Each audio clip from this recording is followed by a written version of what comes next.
Coming up on Bluewater Talks, it's time to pivot. Brands can no longer ignore the direct-to-consumer world. It is literally at their doorstep. Since COVID-19 restrictions sent millions home from work, school, and play, consumer behavior has permanently shifted. Is your brand ready? And are you maximizing the epic opportunity to gain direct-to-consumer relationships that can drive your company for years to come? For our topic today, pivoting from brand to direct, it's a necessity, not an option. I'm joined by my friend, partner, and Bluewater Media CEO, Rob Fallon. Hey. I'm Andy Latimer. If you're ready for an open conversation on how brands navigate the new normal, keep watching. We're going to have an honest, open conversation about what's real now. This is Bluewater Talks. So, Rob, we've been working together, 20 years almost? Yeah, just about now. It's been a long time. It's been a while. We've seen a lot of changes. The transition for most brands accepting the need for direct-to-consumer has never been more prevalent than today. We've had the chance to witness or work with some that have leveraged it well over time, like Shark, Blackstone Griddles. Blackstone's great, yeah. SodaStream, KitchenAid, Phillips. I mean, we've seen some brands that have made that move and made that move well. You know, these brands recognized it early on and needed the need to create that direct-to-consumer relationship with their customers. Now brands, both big and small, are now faced with the challenge of how to create a direct-to-consumer relationship with their customers in this post-COVID world. What do we do, and what should they be looking out for? If you've ever done anything in sales, right, no matter if you're a mom and pop or an enormous brand, we can say that, confidently, sales come down to relationships, right? And it's about how do you manage the relationship with your consumer, whether that's an individual buyer or a group of buyers, right? So who's managing the relationship? And in the big game, right, in the big brand world, we call them CRMs and customer relationship management tools. But really at the end of the day, it's about connecting with people, right? Yeah. And you can either do it yourself or you can continue to feed the machine of retail and distributors, and they can own the customer. So it's about who owns the relationship, right? Yep. And we in the D2C world and the branded D2C world, because there is that hybrid space, right? We're all about making sure that you connect with the consumer directly and start to develop that personal or that professional relationship. And that's what we're bringing you. We're bringing you that every single day with every single brand. We're trying to build communities. We're trying to build that relationship. It's really changed, though, a lot. I mean, if you start to think about today and you start to think about what's been going on with COVID, companies have sent people home from work. Schools have sent kids home from school. People who have never engaged in online activity are engaging in online activity. Yeah, my mom and dad are buying, yours are, it's crazy. It really is crazy. So I think the world, as we know it, has made the consumer as we know it has made a shift. And we're seeing a new consumer today that we haven't seen before. When you're talking about places where you're seeing sales upticks of 40% up on Amazon over a quarter, record profits, you're seeing 97% increase in online sales for Walmart. You're seeing 273% increase in single day of ship to the home transactions for Target. The consumer has changed. They have. It's a watershed moment in history, right? It's forced people to get comfortable with doing things differently. And it's also forced an apocalyptic event for retailers, right? And it was an adapt or die model probably a year ago, and now it's you better have adapted or you're going to be dead, right? So I think that's the consumer is not giving anybody second chances right now. They've got to find other ways to get their stuff, right? Well, you talk about adaptation. I mean, retail alone and the adaptation side of it, you're seeing Sur La Table filing for bankruptcy. You've got high-end consumer after consumer, going through this transition. I mean, the relationships up until today has been kind of a relationship between the retailer and the consumer and those brands that lived in those retail environments. So it's so important for those brands to be existing in those retail establishments because that retailer had that. Yeah, we say 10, 20 times the product sales could be from those retailers, right? And now that needle has moved drastically a different direction, right? Whether it's to a big box or to direct, right? So you can capture some of those direct sales back because some of these guys are going out of business, right? I think the brands that have relied on that experience, the Brook Brothers, the Neiman Marcus, is where it's going to be a struggle for them to rebound. and to come back from this from a standpoint, because they've now faced 6 months of additional losses on top of losses they were already facing, and loss of consumer. And now the consumer has changed. I think it's now more important than ever for the companies like this to create that direct to consumer environment. It's really about more than just creating a sale. Yeah, I think it's about creating an affinity to your brand, to your product, right? And we see it used to be in the 80s, 90s, and early 2000s for direct response. It was about taking your product and becoming a brand, right? Mm-hmm. And now it's a little bit of a different mentality, right? You have to build that brand and that foundation. We talk about it all the time. You've got to set your foundation right as a product maker or as a fledgling brand. And when you do, you're starting to connect with your consumer, right? Yep. From all the touch points, right? Whether it's social media channels or YouTube or individual outreach or email campaigns, all those touch points, all that foundation that you're setting up. That's really about saying to the consumer, I want you to be part of my family, and I want you to be a champion for my brand. We've seen it for years. And I think you hit on it a little bit. There was two types of direct response, a direct to consumer marketer, right? There's the direct to consumer marketer that just wanted the transaction. Let me get your damn money. Yep, and, quick money. And go right? away from me. I'm going to put it in my pocket, and I don't really care if you like my product. What I'm worried about is getting money in my pocket and then moving on to the next guy I'm going to sell. They didn't need reviews. Yes, the world definitely changed. They did not need reviews, and there was definitely a path. But I think as that transition, and there was if you go historically, there was this reticence, this reluctance for brands to come into the direct to consumer space, because they saw these cheaper products using direct consumer marketing as a tool to sell a lot of product and just to move through units, right? And they didn't want to be unit movers. I got to look back and look at the ones that saw it early and say, okay, proactive. You look at Shark. Yeah, Shark was great. I mean, they said, we're going to be disruptive and we're going to look at this differently, right? And they said, we're going to go after it, and we're going to go with this sort of, I'm going to put my product on TV and I'm going to get it into the retail shelves, right? Yep. So that was their disruption point. You remember that Steamer show we did all the years ago in that other studio with Harry? We worked on that one with Harry, and his team. And getting the Steamer to be even steamier, right? I think that was always a challenge. My favorite part about that show is that we had this wall of pipes behind us, and that we actually ran water and steam through them. Yeah. To figure that out in the set and build that into an amazing build by Man, there was so much water leaking all over that place. It was so bad. But what that became, from the origins of that, that was one of their early shows, right? What became in the origin that came out, it became a brand that now owned the retail shelves in the marketplace. And they did that by driving direct to consumer back then. But so much has changed. We've seen it again happen where we take like Blackstone. Yeah. One of our great clients and friends. These guys have been able to grab and create a category by using direct to consumer marketing, tied in with proper analysis of it across the board, about building a brand by building a community online, building brand advocates, and then supporting those brand advocates and supporting that consumer population with regular content. It's really been a big shift. It has. That's been coming, right? Right. I mean, I think the name of the game when you're going direct to consumer, you're going, with anything, is really about what's your innovation, right? And Blackstone had an innovation, right? They had a market disruptor. But what they did really, really well is they found a way to build their foundation, right? And to get it in the hands of people that were going to love it and share it and set the table right? And it's about being ready to catch. We talk about it all the time, right? We can turn on top of funnel TV for you, and that's something we're great at, right? And digital, yeah. And digital. We turn on top of funnel digital, programmatic, all the channels, right? We're ready to send people your way.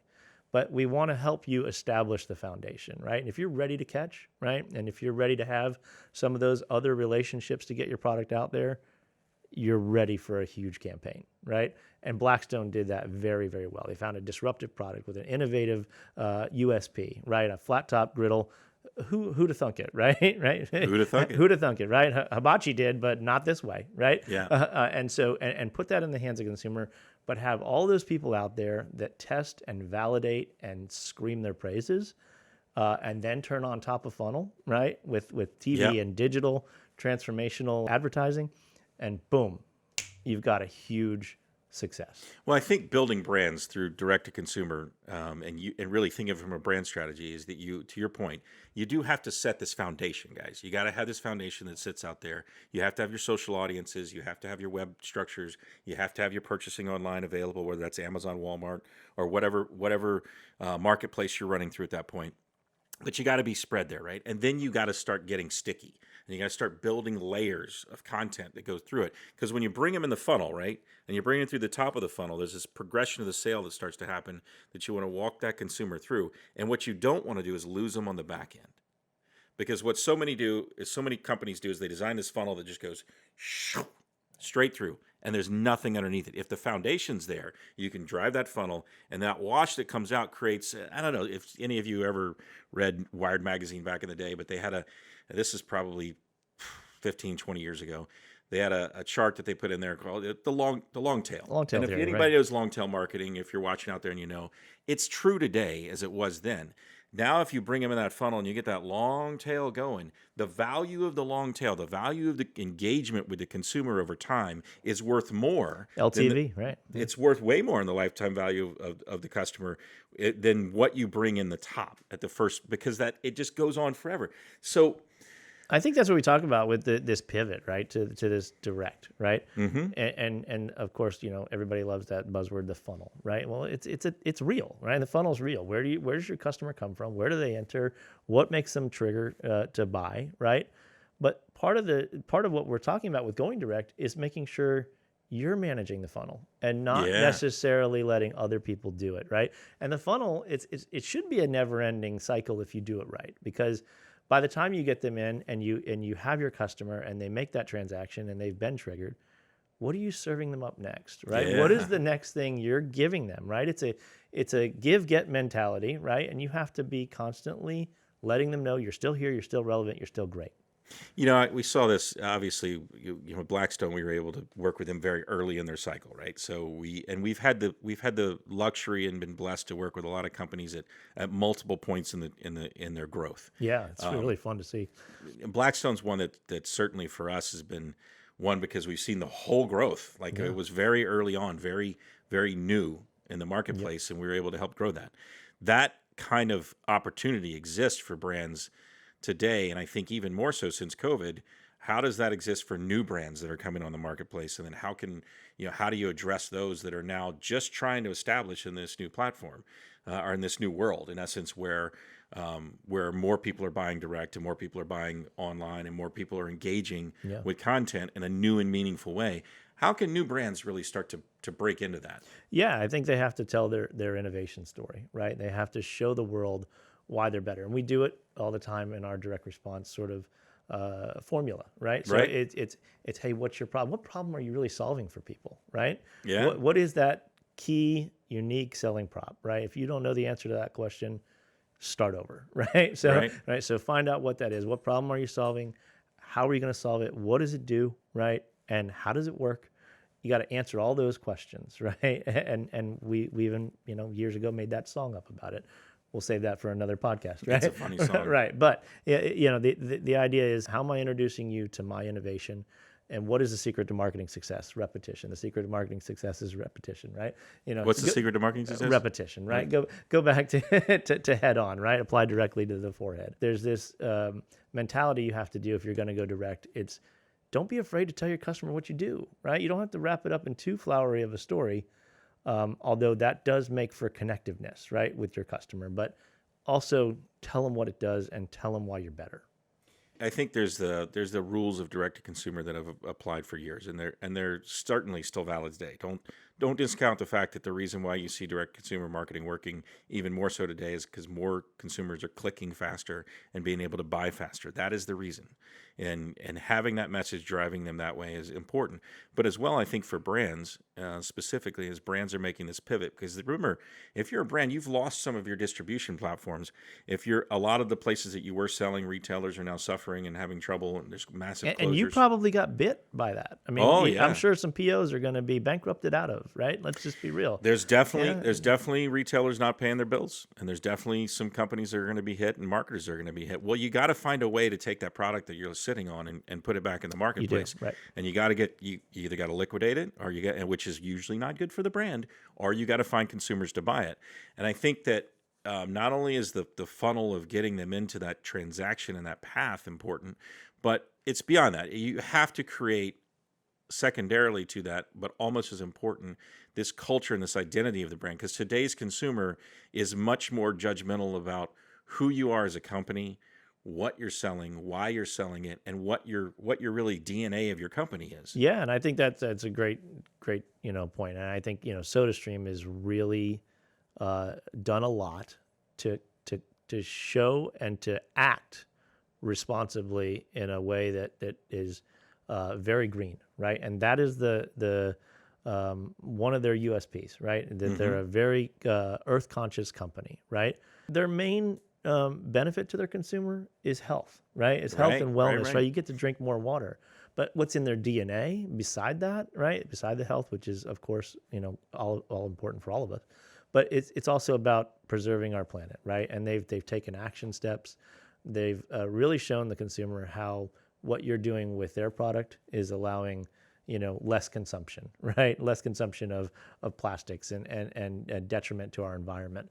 But that's the core of their message. That's the audience they're trying to relate to, and they're also trying to make sure that you're drinking more water, right? But at the end of the day, it's what is your brand values, right? And making sure your consumer can hear you on that, right? And find a way to align with you and jump on that bus, right? Yeah. The thing is, they're not going to listen until they're not going to listen until you get down to the point of you got to get them in the funnel sometimes to tell the story. And we've said this, and this is going to sound bad, but a lot of people don't respond to the environmental message. Right. It's a box check. It's okay. You got that. And check also, the box. right, yeah. But I think but when you're talking about telling your brand story and in the direct response world, you got to tie those two together because people want to be part of something cool or something meaningful and something they can care about. And they want to share it with their friends and their family and the people that are their digital friends to tell that world that it becomes representative of themselves. And we talked a lot about how brands affect over the last few years,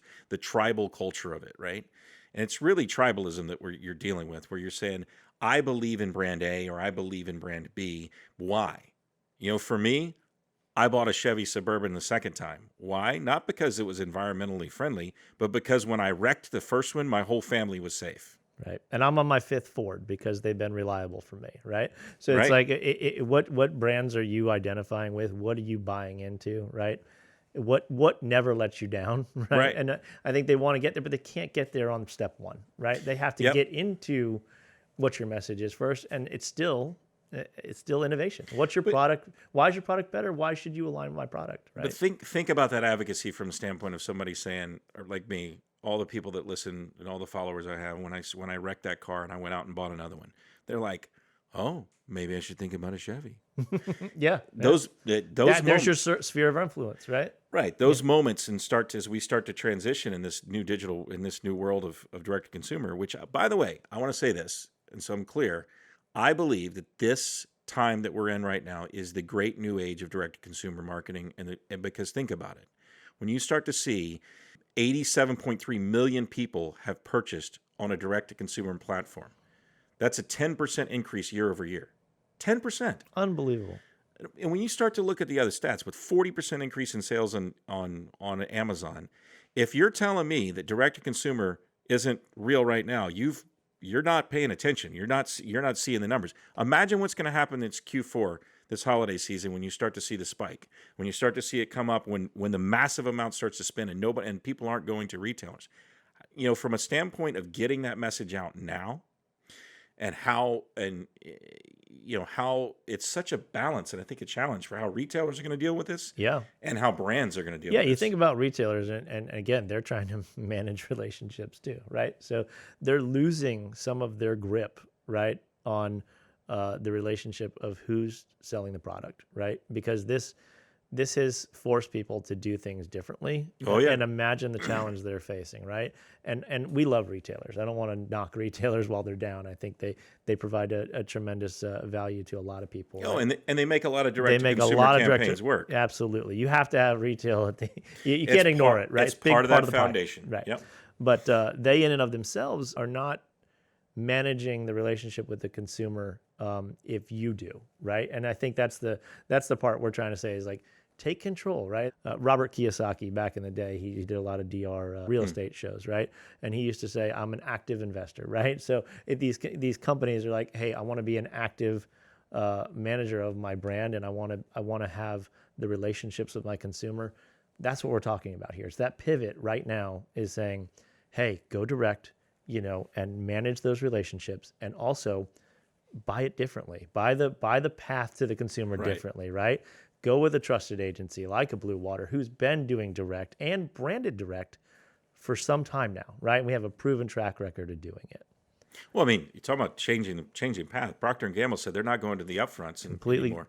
Yeah. That's a watershed, right? I mean, like, how many other blue chippers are out there saying we're changing our way too, right? Some of them are, and some of them just drew a line in the sand. They said, no, we're going to go with more nimble agencies. Well, the shift to it is this, and I think that's where it comes into it. And I think the direct-to-consumer side of it, where brands are coming to it and the pivot to it, is more so about making your dollar and your spend effective.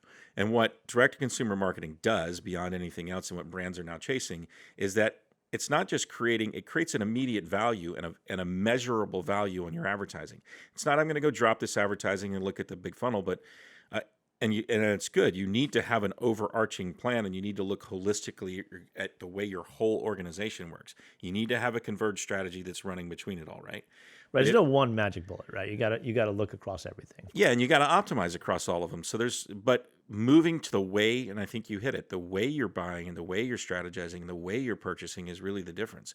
When you start to think about, okay, well, consumer behavior has changed, so where should my dollars go? Right. Where should my dollars go? And by the way, digital advertising has changed the game. They've also got the metrics to prove what they're doing, right? And I think metrics are the secret for advertising, right? Everybody wants to know. Once you get a taste for that, it's a little bit of that junkie mentality. And I hate to be like insensitive there, but once you get a taste for something that shows you your success, man, that's intoxicating, right? Well, I think for me, it was, when we first started out, and mind you, again, I said earlier, Rob and I have been doing this together for almost 20 years. Like when we first started out, we were on the creative side of the house, and it was all very much so create. And to hell with what the media guys say. We're going to make great creative that's going to work. And then as you start to progress and you start to see and start to understand the levels of data that start to come into play, and the data starts to tell you everything, now you start to affect your creative in a way that starts to drive a message. So optimization of the data, and to your point, Rob, having that kind of detail that we now have today, and having 15, 20 years of this behind us, where we've been looking at over and over again, campaign after campaign, and now understand that it's the smallest of intricate details inside of it. That becomes enlightening, and that becomes blinding flash of obviousness for some people, where they're like, oh, really? I could get and have somebody come to us from a pure brand agency, right? Yeah. And get a taste of some of these data-driven business intelligence documents, right? And they get all those metrics, and they go, wow, why didn't I do this before? Right? Yeah, it really the BFO, right? It's kind of cool and bad at the same time, because we've had clients that have come and they've been, mind you, they've been misspending radically in certain places, and then when we adjusted it for them, it changed their business and drove their profitability through the roof. I mean, with SodaStream, we helped SodaStream go from, what was it, $66 a share to $144 a share, and Pepsi buys them for $3.2 billion. Right. I mean, these are moments of, and that was strategically working with them and looking at where they wanted to go and how the direct response and the direct consumer methodology can help build brand awareness, and how that engagement builds it long term. And I think now that we're into this transition, we're entering the post-COVID age, and not post-COVID, still currently in COVID, but what's going to happen afterwards. This is the greatest capturing of customers that's ever going to happen. Right. The customer data that's being acquired right now is going to fuel brands and companies for 10, 15, 20 years. These are customer relationships that are lifetimes.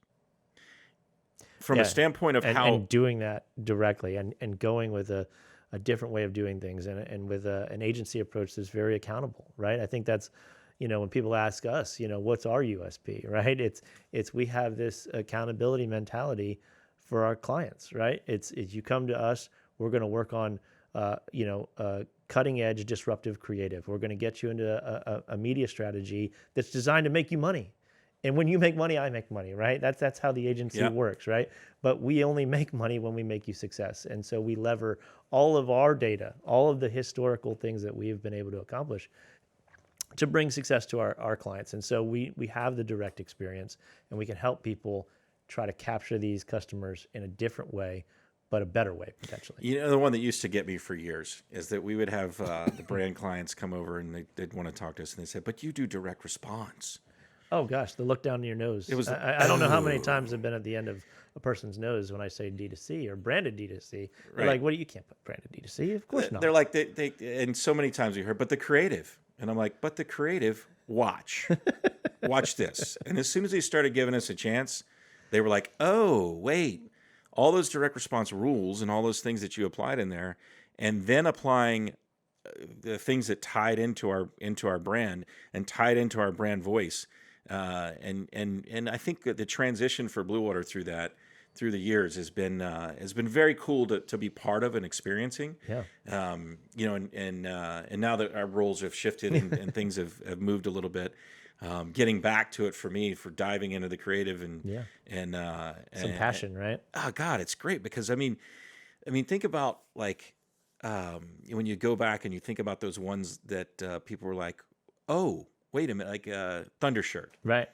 I mean, we triggered a whistle in the middle of it and made a brand out of a product. That whistle became a mnemonic, sort of this thing that made you trigger. And it became their sort of moniker for a couple of their campaigns, right? Yeah. And that'll never come undone. It will never come out of my head. Right. And I think so many people know that when we talk to people about, pet anxiety or things like that, and they go, well, yeah, there's this one brand, Thundershirt. I'm like, oh, do you have one? No, but my sister or my brother or my mom, or they got one for their dog. And I think that kind of like, that was at its purest direct response with a brand edge, right? And now today it's even gone further. Take Tommy John, what the fun we've had with that one. Yeah, right? yeah, unbelievable. I mean, they have a disruptive offering, right? They said, we're going after comfort. We're going after loungewear. We're going after intimates that make people feel great. Yep. Right. And you better get comfortable with that. Right. So, yeah. Maybe a little too comfortable. A little too comfortable. Right. Yeah. And they just said, we're going to do things differently. Tom and Aaron, they both said, look, there's a problem out there. Right. I know Tom was a business guy and he walked around with, ruffled up shirts. And it's like, when you look sloppy, you don't feel good. Yeah. And when you don't feel good, you don't do well. It's how does he make things differently? And they came at this with their great team, and they realize the value of the direct relationship, right? Yeah. Yeah, and I think it's fun to see brands like that really, hit a stride and then hit a whole nother stride when they come to a DR agency. Well, I think what they did was they made great product. Yeah. And that's important. Like if you're a brand, the number one thing is you need to great products. Make great products. The marketing will come, right? But make a great product. If you make a great product like they did, and then you start to apply the principles of direct-to-consumer marketing. What they did very well was they created a culture. They created a feel and an energy around a brand. And that feel and that energy and that connectivity for the consumer of that brand gave them brand advocates that would tell their story for them. And then when you apply direct-to-consumer on it, where now you've got this great brand story and validation going behind it, and you've got this history and this legacy of a product innovation going behind it, now it's just about using direct response and direct-to-consumer to fuel, fill the funnel, because it's all built. The foundation, remember? Build the foundation right, and then pour that rocket fuel on it. That's the secret, and I think that, and it's an accountability secret that we've seen so many times, now over and over again. And I'm honestly, I'm going to tell you the truth. I'm excited about what's happening right now. I am too. I mean, I hate that the consumer engagement has changed and that we've been locked in our houses. Don't get me wrong. Yeah, I hate the reason why it's this way, right? And I think we can all admit that this is tragic for a lot of people. So I don't want to undermine that. And as we have to make that turn, as businesses have to make that turn, as business leaders, we have to make a turn. Oh yeah. And as Well, we had see to make that the turn to figure out how to work from home and to make a turn to Absolutely. figure out how. Right. And we're fortunate that we're in an industry, where we are still able to work and thrive, right? And Right. now there's a lot of opportunity on the table, right? People have made the turn. Let's help them make the bigger turn, right? Pivot to a place where they can be even more successful, right? And pour some rocket fuel of our magic, right? Right. Into their funnel. Well, I think one of the, when you think about brands now, right, and you think about this idea of being authentic and being real and creating a tribal following, it all starts with getting them in your funnel, Right. Yeah. And that's the funny part. Like that's always been our expertise. Let me fill up your funnel. Right. And then let me get you to a direct transaction. It's never been more so now. Now you're sitting here with this little guy right here, right? And when that ad comes that over, little social dilemma. yeah, exactly. The one that gets me in trouble with my wife all the time. Stop looking at your phone. Right. When that ad comes across and you can click and buy. That's direct. In that moments, is the spirit of D2C business, right? That's the core of That's it. what it is. And who knew that all this innovation in the text-based social media platforms, it was all just going more direct. It's all there to get you to spend more time on it and to get you to see more ads so you can buy more great stuff, right? And I don't want to make that good or a bad thing, right? Depends on your situation. Right. But when you find something you love, right, because somebody made you love it, right, or somebody introduced you to it and it's Right. an innovation you love, and you jumped in, we are all trying to just help people jump into something they love, right? Right. That's the spirit of it. Well, I think what's neat about it now is that not only can you do it from a television side of it, but and I think what's neat about the culture here at Bluewater is that it's all under one roof. You're converged, and we've got TV and digital and creative and media and social, all this happening, in a marketplace, all happening under one roof. And I think that's cool in the sense of it, because what we tried to create was basically this weird little creative lab where you could just start playing with stuff and looking at the numbers and moving the creative and moving things back and forth. And now we're kind of in a point where the market and the need for that is catching up. And thank God that we've been in a situation where for the last, several years, we've already been moving down that path and have already put those pieces in place and gotten the understandings that are necessary and needed today. And I think for so many brands, like what we saw back in 08 and 07 and 08, when brands' budgets got slashed and their advertising budgets got slashed, and they said, well, what do we do? Well, the answer was, come on, let's have a conversation. Right. Just talk to us. Right. Just hear what we have to say. Maybe just for 1 minute, you're going to go, oh, I like that. I understand what you're saying. I understand why you see it that way. Because when we start playing in the direct-to-consumer space for a brand and you're getting immediate return on your investment and the money's coming right back into the company, it allows you to extrapolate out and spend and create your own advertising budgets that start Accountants love us. It's a cash flow game, right? Isn't Hey, it? CFOs, convince your CEOs to go this way or listen to us, right? Because we're going to help your flow. And I think that's key to business, right? Especially now. Especially now, especially as you have to find ways to be nimble, right? And you can't clutch onto your ad wallet and hope that the consumers stick around, right? You have to invest. You have to make sure you stay focused on the end game, and that means you have to advertise. You have to find ways to connect. Let's talk a minute about there's so many. We've had a lot of experience with clients that are really in a saturated market. Right? Yeah. Let's take, for instance, kitchen appliances, gadgets, pans. I don't want to talk about how many pans we've done. How many pans? Right? Done a few pans, and appliances and pieces out there. Right. What advice would you give to a brand that wants to create disruption? To break through and become more successful, on minimal budgets, resources. They don't, and the experience. They're trying to get in, but they don't necessarily have the knowledge or understanding, and they don't always have the budget to get there. Yeah, I think my advice there is one, make sure that your platform is ready. Right. Obviously, we still can't abandon the fact that you have to be ready to catch. Stable, right? You got to be ready to catch. Yeah. And then we see it all the time where you're going to have a tight budget to start with, right? And we've done this dance with many, many startup brands, right? And then it becomes a creative playing field, right? You have to take the creative and you have to find how to tell those USPs in a very disruptive way, right? Yeah. There's a lot of ways to get there, right? Comedy works, right? We've seen it happen with Comedy really so many works. brands. Comedy is a great way. It's to think about yourself, right? What is going to be your thumb stopper, your channel stopper, right? What are the things that are going to make you stick around for more than 2 seconds, right? Yeah. And those are the things that we say. And I think you still need a couple swings. And we talk about it all the time. Like, we're going to do 6 of these and 4 of these and 2 of these. Right? It's you have to play the numbers, right? Yep. You can't walk into the casino, put one hand down and strike out and hope that you're going to hit it big, right? It's not like that. So you have to take a couple swings at the plate, Well, right? I think that comes from the direct response side of it and the direct to consumer side of it. The fact that you're getting data. Yeah. The swings come because every step you're making, you're getting new data, and that new data, you have to be able to be nimble and adjust Right. to what the data is telling you. Yep. Yeah, you need it's no longer a should we A/B test. Yes, yes, yes is the answer. Yeah, yes, A/B test. Yes, offer test. Go out with your strongest offer and be ready with one that might be more expensive. Maybe one that's less expensive, but or have a creative that starts this way and have another one that starts this way, right? Because you don't know which one's going to make the consumer respond better. Think about the old fishing pole we did, right? Yeah. Which model of creative worked? Was it A, dad and son, right? B, grandpa, grandson, or C, grandpa, granddaughter. All right, this was a shocker That's for a us, great right? quiz, This right? was an old it was the Ronco Pocket Fisherman. Yeah. Like Reboot, Redux. This was going back and doing a retro campaign against a product that was once really, really big, right?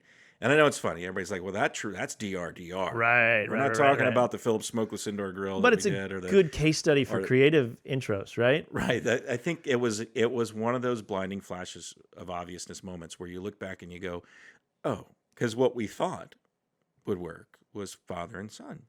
The data told us father and son would work. Why wouldn't it? Dads and sons go fishing all the time. So we made a creative with father and son on it and put it out on TV and sent them to the website, and the website wasn't converting well. And we had a father and son on the front of it, right there. I said, "Okay, let's." We sat in a room and we put the best minds together and said, right. You know what? Let's change it up a little bit. Grandpa, grandson. Grandpa, grandson. Maybe we're missing it. Conversion jumped. It jumped from like 3% to like 8%. And I'm like, well, There is one other option. Let's Actually, maybe more, but let's put a granddaughter in there. Boom. Conversion jumped to 15%. Immediately go back to creative, change all the creative in television, change all the creative on the front line, get it out there this week, right now. Response went up when we put grandpa and granddaughter in. Conversion went up. Those types of things and that kind of knowledge you start to get along the process is what I think for you and I has been so cool, because the experience over all these years of having all this learning and knowledge that comes to us, now it's like innately in us. Now we look at stuff and we're like, oh, move this here, move that there. You didn't hit this early enough. And by the way, this USP isn't cutting through, right? We can see it because, you get 10,000 hours of doing anything, you see it, right? So, right. You become an expert, right? But think about my advice to your question. The answer to the question is, what advice do you have for you? Take more swings, right? You got to have multiple creative offerings. Otherwise, you won't get any learnings. And the learnings are going to help you fail fast, right? Fail fast into success. Well, I think it's fail fast and get optimization going, right? And I think that's the interesting part that goes beyond for brands entering the direct-to-consumer space and trying to understand it, is that, the stickiness that you've done. If you got some corporate bullshit going on out there and you're just serving up the plastic scheduled social media platform post, then maybe you're not right for it. But right. I'm going to be honest with you. You got to have something. You got to be thinking about your structure across the board. Yeah, there are bare minimums, right? Look, the ones that are successful in this, it's capture and hold. It's not catch and release. We're playing here, okay? we're not going out fishing for a fish that we're going to throw back. Right. We want to get that fish, and we want to make it grow. We want to feed that fish a lot of food. We want to fatten them up, and then we'll eat them. No, it's not that simple. I'm just kidding. But it's catch and hold, and that's what you're trying to do to the consumer. And I think that's what brands need to understand, how direct-to-consumer marketing works best for you, is now you have to engage. Mm-hmm. You don't have a choice. It's not, when we talk about it's a necessity, it's a necessity. Like, your marketplace has gone away. And if you're not telling the consumer to buy it, other products are going to come in there and they're going to sit on top of your brand. They're going to scrape. They're going to own you. Yeah. Right? So you got to be developing sticky relationships. You may have the best product in the world, right? And we've seen it time and again. and here comes the sharks, right? Yeah, no, Here comes totally. the sharks, and they're going to do it the same way, and then they're going to hold them better, right? Or they're going to offer a slightly unique twist, but they're going to get that audience that champions their product and eat your lunch, right? It's don't leave your lunch on the table. Well, it's why you start to look at it and you say, look, this is why brands are so great for direct to consumer. And I'm going to tell you, because they get building a lot of times the brand identity behind it. They put a lot of effort into understanding what the look and feel and nature of the brand should be. Yeah. But what they don't typically have, and their typical agencies don't have, is the ability to turn the fuel on and the ability to turn that knob that makes response go up. Now, if you work inside that and you understand it and you look at it and say, okay, let me look at the whole holistic nature of a brand and say, I got to have this piece over here that's about sticky and this piece over here that's about holding you and creating a relationship with you as a customer and a consumer and creating a relationship with you as an individual to where you see my brand as you. And when you see my brand as you, now you're more than just a customer. Now you're more than just a consumer. Now you're an advocate. And now you're telling my story for you. Now everything I give you that is of more stickiness for you, you're going to share that more. You're going to tell that story more. And then it becomes about filling the top funnel, right? So now if you've built that sticky and it's starting to move around the right way and the consumer's starting to engage the right way, and then you start filling it up with more direct to consumer and you're able to expand that because remember you're spending the money. Right. You're buying an immediate response. You're getting an immediate sale, which means you can expand your advertising base. You're building a larger brand advocacy. You're ultimately, you ever hear the term, the rising tide rises all ships? Right. That's what direct to consumer does. Right. It lifts it all and across the board. Early in my career, we got to work on a PBS documentary about oral storytelling, right? I was just a post PA. But as I watched the tapes, as we got them in and was watching these stories, I can't remember the gentleman's name, and forgive me for that. But the closing line to his story was, "Your story is not mine," right? Mm-hmm. And he says, did you hear my story or did you see my story? He says, your story's not mine, but I bet you see yourself in it, right? And that's what we're trying to do with these brands, right? Trying to get that consumer to see themselves as part of that, right? You are Yeti guy or Blackstone guy or Cannondale bike guy or Ford guy, Chevy guy, whatever it is, right? You're those things. And the same thing with the makeup industries, right? They're trying to get all the influencers, right? Because that's their story and they're sharing their stories with other people's who are consumers, right? Here's the best part, I think, of what's happened today. And I think from a direct-to-consumer standpoint and a brand standpoint, what we know is it's that first, in a TV spot, it's the first 5-10 seconds it's going to get you. Right. On digital, it's the first 2 seconds. Yeah. Second, 2 seconds, that's it, they're gone. So you have to have disruptive inside there. But let me tell you something. Disruptive to DR or disruptive leading to response, to leading to education and response, it works. And we've seen it work over and over and over again. Oh, I got you. Now I can tell you my features. Now I can show you the benefit. Now I can actually tell you what innovation I have. And by the way, I'm going to ask you for money while you're here. You know. Yeah, well, if you don't, it's that there's definitely a truth to that. Yeah.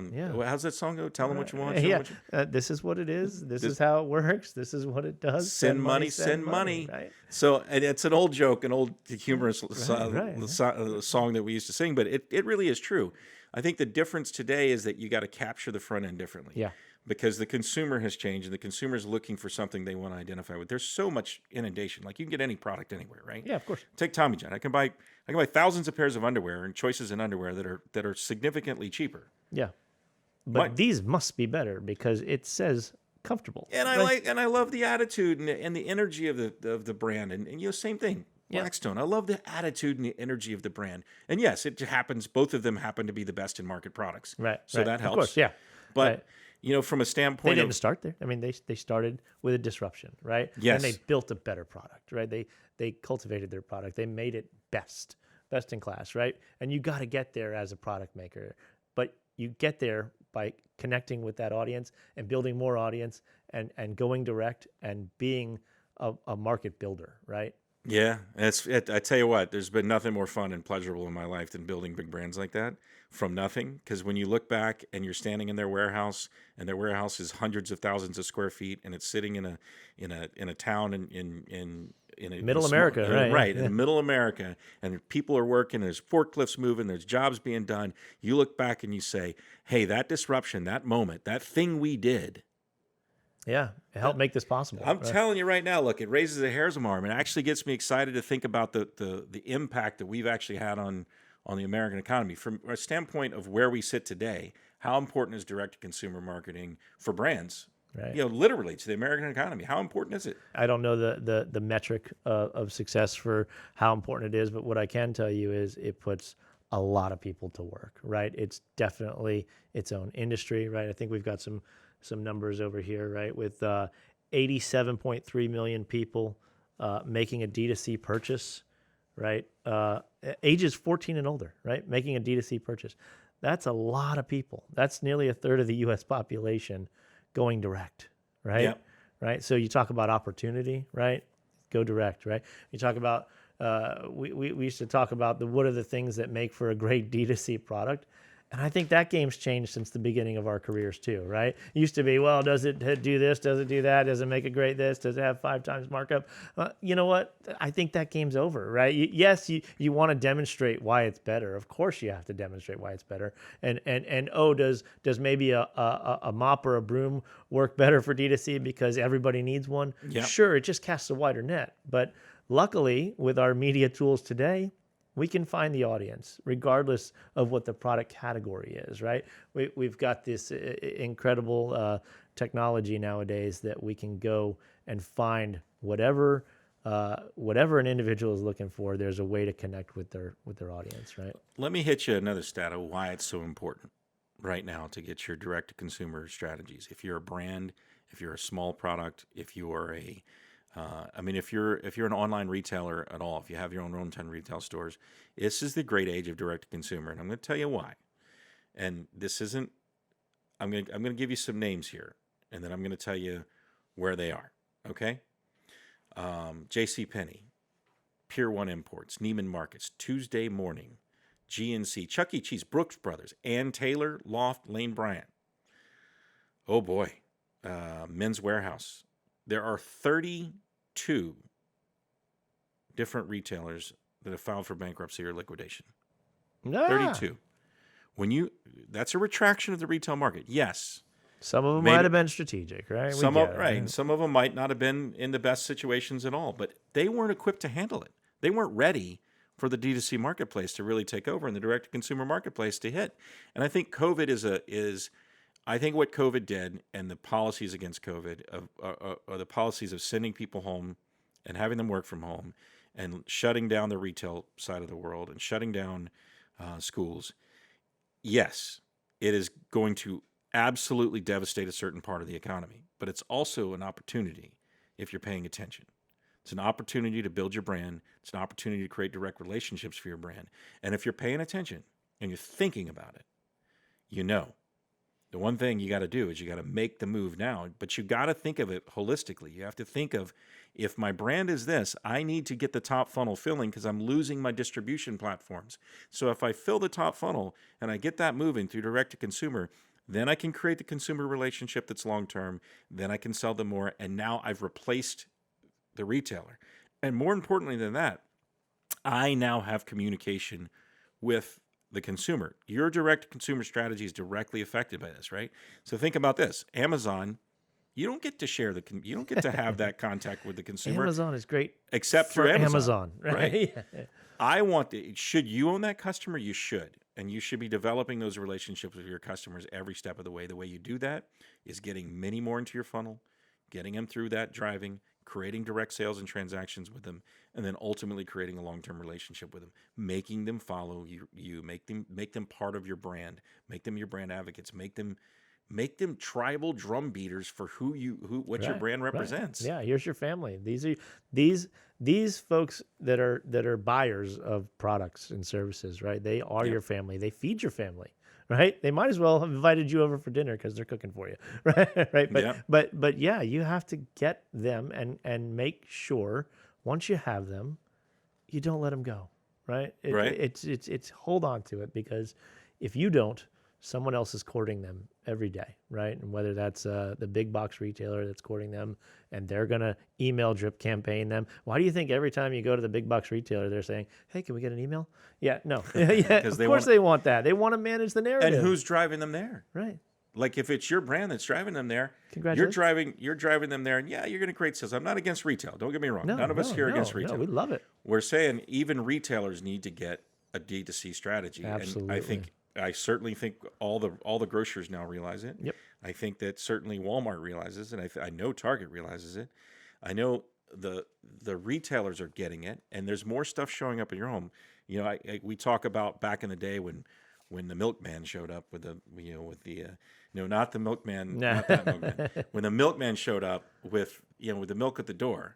D2C, yeah. Right, that's direct to consumer. And don't forget loyalty programs. They're the oldest D2C, right? Yeah, the loyalty. airlines, right? The hotels, they want you to be part of their team, right? You're Team Delta, right? You're Team Hilton, right? You're Team Marriott, right? Whatever it is. But we've got to help people realize today, right, that with this watershed moment, right, in world history, really, and as tragic as it is, right, it is the time to make the pivot, right, to get to direct response, right, direct response and direct relationships, direct response marketing, branded direct response marketing, whatever you want to call it, but getting direct is the way to go in this market. What about service-based brands that so much deal with experiential, right? Is there a path for them? I mean, yeah, absolutely. I think of different warranty businesses, right? Because what does a service-based business need?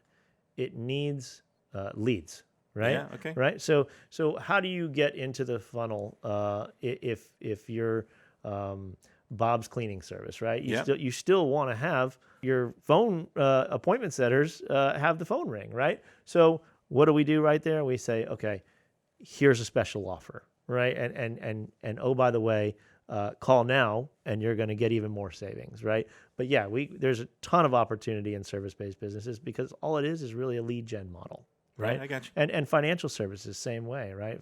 Financial, tech, education, everybody's looking to get direct. How about when it comes to identifying the market, right? I think we've seen it a lot in the past, right? What about those products out there where the client comes in and they say, hey, this is my market. This is the market that I want to go after, and this is who it is. And they are certain, and they say, my data tells me so, and my market research tells me so, and my information out there has identified that this consumer products group that I went to that gave me a focus group has told me that this is my consumer. What happens, and how do you deal with that when you find out through data that that's not their audience? Yeah, that's a funny question because it happens nearly every day where someone comes in and tells us about their audience, right, and tells us they know better, right, and what their data tells them. So we see it happen, and you have to, as we know, we have to let them talk. They're the expert. They know their customer better than we do when they start, right? And then as we start to put our efforts into it, and we start to look at, I'll call them shoulder audiences, right? What audiences outside of your current data set are we going to go after? And we say, oh my gosh, look at over here. Look at all these respondents, right? We did it with a piece of fitness equipment that we thought was going to be great for the younger market, right? The working professional, right? And we ran a creative that worked towards that path and towards the senior path. And then we figured, who's responding, right? Seniors are responding, right? Exactly. And as we say, okay, those are the respondents. Let's take out the younger crowd and let's put all the energy into seniors for a second. Yep. And boom, they're the number 1 or 2 fitness product in America right now in a D2C space. We saw it with another one a few years ago that we'll leave them nameless, but they said our consumer is absolutely the millennial in there, and when we put when we put the media out there and we tested it, no, that wasn't their The consumer. millennial may have an affinity for your brand or may want your product. Right. Doesn't mean that they're going to come off their wallet, or maybe they can afford it at this moment. It was right? moms. It was moms. It was moms buying it. Mom And they're like, bought but it. we want you to market to the millennial. We're like, that's not who's buying your product. Right. So right. in that situation, you got to kind of build these. I think we're in a unique age of direct to consumer as well, where you can build strategies that are targeting different audiences that are still applying direct to consumer pieces, because you can isolate the market so tightly now, especially in social platforms, digital platforms, and even on television and OTC and these distribution platforms. Now you can really focus in on who you want to talk to, right? Yeah, absolutely. And I think there's a lot of people who do some of the real testing, right? And we've done some of it, like what response button works better? Is it a red one or is it a blue one, right? What trigger sentences work in some of these digital ads, right? So yeah, there's a lot of data and testing and experience we can certainly offer. But I think as it comes down to coming into an agency and saying this is who our consumer is, yes, give us that data, right? Right. But be open-minded, right? Let the data tell us. Let the data tell you even more. So let us test some shoulder. Let us test some other audience segments and see if that's the only audience responding to you. You know, it's the old line, America votes, and we've been playing that one for a long time. America votes, and when they do, they vote with their pocket, their wallets. You know, they go in and they pull that money out, and that's how we know they're voting. And I think the difference between what the consumer tells you they would buy, or what they like, or what they have an affinity to, versus what they will actually buy and make a transaction on, is a different level of understanding. And I think when you get into that and you get that learning and it starts to push back and forth for you, you really start to find out what's really going on. Absolutely. So another quick stat. We only got a couple minutes left, so I want to just fire these off real quick. 60% of consumers plan to shop less in stores in the holiday season due to fear of COVID-19 exposure.